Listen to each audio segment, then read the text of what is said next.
Impossible. Un mot simple, pourtant il porte un poids immense. Il agit comme un mur, nous séparant de nos aspirations, de nos rêves. Quand on qualifie quelque chose d'impossible, on construit des barrières mentales qui limitent notre potentiel. Ce sentiment d'impossibilité peut être paralysant. Il nous empêche même d'essayer, d'explorer de nouvelles voies, d'atteindre ce qui semble hors de portée. Cependant, l'histoire est remplie d'exemples de personnes qui ont brisé les barrières de l'impossible et réalisé l'impensable. Leurs histoires nous rappellent que les limites que nous percevons sont souvent auto-imposées. En comprenant la nature de l'impossible et son impact sur nos vies, nous pouvons commencer à démanteler ces barrières et libérer notre véritable potentiel. Le concept d'impossible s'infiltre souvent dans notre quotidien de manière subtile. Nous rencontrons des défis et, au lieu de chercher des solutions, nous nous résignons à croire que certaines choses sont tout simplement hors de notre portée. Je ne pourrai jamais courir un marathon, nous disons-nous, convaincus que nos limitations physiques sont insurmontables. Ou peut-être est-ce le rêve de créer une entreprise, étouffé par l'impossibilité perçue de rivaliser sur un marché saturé. Ces concessions apparemment insignifiantes à l'impossible rongent notre confiance et limitent nos horizons. Nous devenons conditionnés à accepter les limitations, ce qui nous empêche de découvrir nos véritables capacités. Mais que se passerait-il si nous osions remettre en question ces suppositions? Et si nous abordions ces impossibilités perçues comme des opportunités de croissance et d'innovation?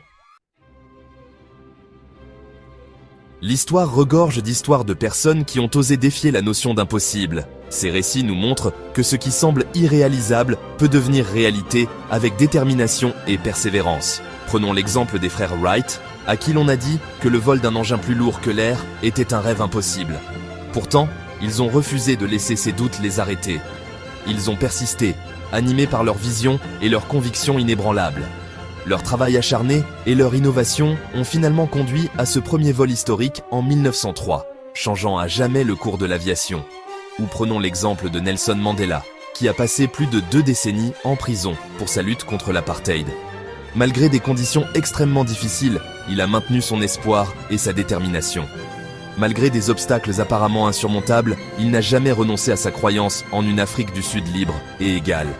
Sa libération et son élection en tant que premier président noir de l'Afrique du Sud ont marqué une victoire monumentale pour la justice et l'égalité. Ces histoires, et d'innombrables autres, nous apprennent que l'impossible est souvent un obstacle temporaire, et non une impasse. Elles nous montrent que la persévérance et la foi en nos rêves peuvent transformer l'impossible en possible. C'est un défi à surmonter, un appel à creuser plus profondément, à innover et à persévérer. Chaque obstacle est une opportunité de croissance et de découverte de nos véritables capacités. En nous inspirant de ceux qui ont brisé les barrières de l'impossible, nous pouvons trouver le courage de remettre en question nos propres limites perçues. En suivant leur exemple, nous pouvons également réaliser l'impossible. Nos croyances ont un impact profond sur nos actions. Lorsque nous nous convainquons que quelque chose est impossible, nous créons une prophétie auto-réalisatrice. Ce discours intérieur négatif crée un cycle de doute et d'inaction. Nous évitons de prendre des risques, par peur de l'échec, et pour confirmer nos croyances limitantes. Le cerveau est un outil puissant, et il répond aux messages que nous lui envoyons. Si nous nous répétons constamment que nous sommes incapables de réaliser quelque chose, notre cerveau finira par l'accepter comme une vérité. Cependant, l'inverse est également vrai.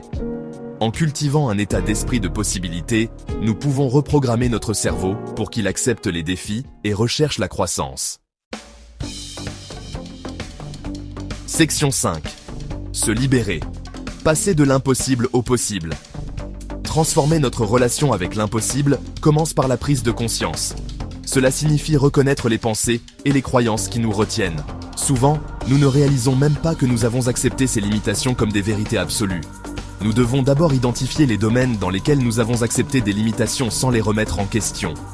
Ces limitations peuvent provenir de notre éducation, de notre environnement ou même de nos propres expériences passées. Une fois que nous reconnaissons ces barrières auto-imposées, nous pouvons commencer à les remettre en question. Cela nécessite du courage et de la volonté. Mais c'est une étape cruciale pour avancer. Au lieu de nous concentrer sur les raisons pour lesquelles quelque chose pourrait être impossible, explorons les possibilités, les « et si » qui enflamment notre imagination. En changeant notre perspective, nous ouvrons la porte à de nouvelles opportunités. Décomposer des objectifs plus importants en étapes plus petites et plus faciles à gérer peut rendre l'apparemment impossible plus accessible. Chaque petite étape franchie nous rapproche de notre objectif final. Chaque petite victoire nourrit notre confiance et nous propulse vers notre objectif ultime. Ces victoires, aussi petites soient-elles, sont des jalons importants sur notre chemin.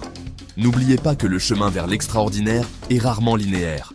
Il est plein de détours, de virages inattendus et de défis imprévus. Il est pavé de revers, de défis et de moments de doute. Ces moments peuvent sembler décourageants, mais ils sont aussi des opportunités de croissance.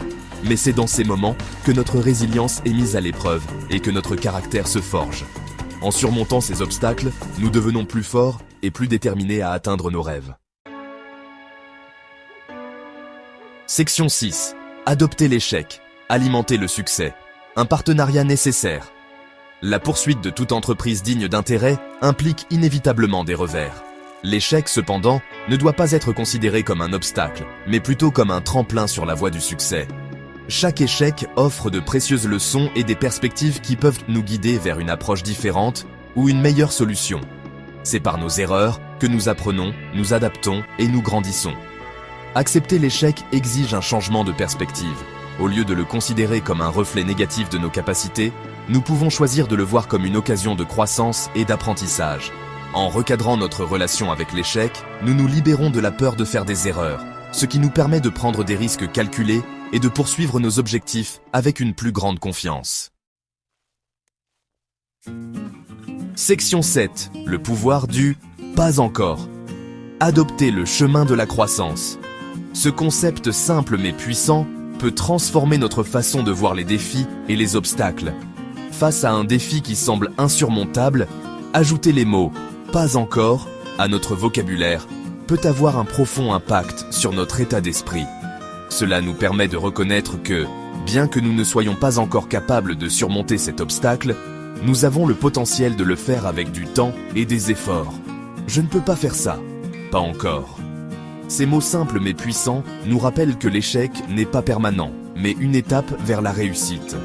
Ce simple ajout reconnaît le défi actuel tout en exprimant simultanément une croyance en notre capacité à le surmonter.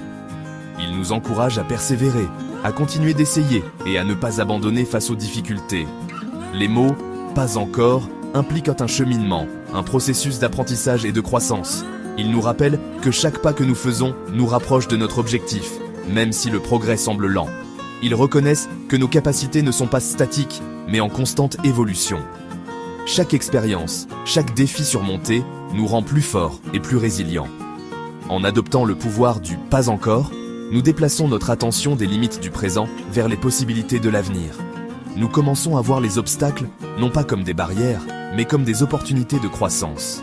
Nous cultivons un état d'esprit de croissance, en croyant qu'avec des efforts et de la persévérance, nous pouvons réaliser ce qui semble actuellement hors de portée. En fin de compte, c'est cette croyance en notre potentiel de croissance qui nous permet de transformer nos rêves en réalité.